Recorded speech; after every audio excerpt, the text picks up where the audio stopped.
On Wednesday, October 4, 2023, overall the markets today were up. The Dow Jones was up almost 128 points, 0.39%, to finish the day at 33,129.55. The NASDAQ was up almost 177 points, 1.35%, to finish the day at 13,236.01. The S&P 500 was up almost 35 points, 0.81%, to finish the day at 4,263.75. Dow adds 100 points to snap three-day losing streak as Treasury yields ease. Expect a downward bias in the markets for the next 24 hours. Expect a risk-off environment the next 24 hours where the Australian dollar will have a strong bias to the downside and the United States dollar will have a strong upwards bias. The strongest currency pair over the next 24 hours with a strong downward bias will be the Australian dollar.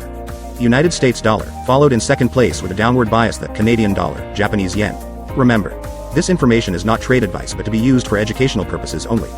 Good trading. As always, do not forget to like and subscribe to our channel, All Things Money, to see more content like this.